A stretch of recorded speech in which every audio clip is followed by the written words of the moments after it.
If you've welcomed a four-legged, fur-covered angel into your life in the past year, you may have noticed it's a little difficult to find a vet right now. Several things are cause for it. It's not just one thing. Dr. Graham Brayshaw, the director of animal services at the Animal Humane Society, says it's not necessarily a vet shortage, but a bit of catching up that needs to be done. There is just trying to handle appointments in the pandemic.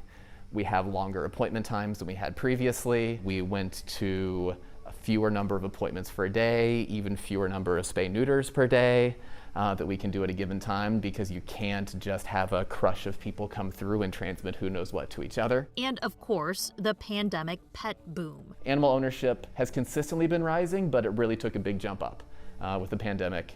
When you get a new animal, you have a new need to go to the veterinarian. This isn't just anecdotal to the Humane Society either. The Minnesota Veterinary Medical Association says in their survey from last October, over 60% of vet practice respondents said they had challenges with meeting demand because of an increase in pet ownership. Over 50% said new safety protocols have slowed their ability to process and see patients quickly. And over 70% said they believe they saw more clients because more pet owners stayed home and had more time to take care of their animals. I'm still ecstatic about it. Despite also having to play catch-up at the Humane Society, Dr. Brayshaw says he welcomes it, as it means more animals are finding homes.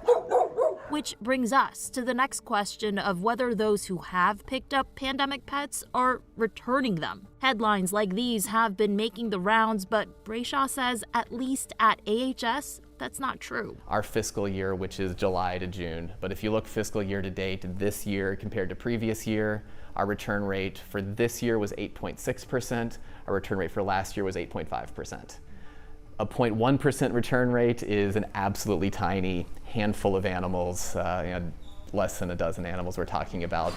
And about shelters being really busy this spring? Well, it's busy every spring. Especially in Minnesota, things are thawing and people are seeing these stray animals that they didn't really see in the wintertime. So there's always more animals incoming in a shelter in March, April, May than there was in January, February. But that's not to say every transition is going to be an easy one. If you're returning to work soon, it will be a lifestyle change for both you and your pet, something Brayshaw says needs piloting before execution. You don't want to make the first day that your pet is crated or has a very different change be when you're actually going to work.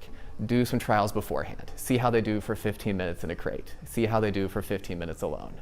If you haven't taken them out that much around other dogs, around other people, don't make it the day that everyone's getting back together for the family reunion, that you are running them around a ton of people. Start small.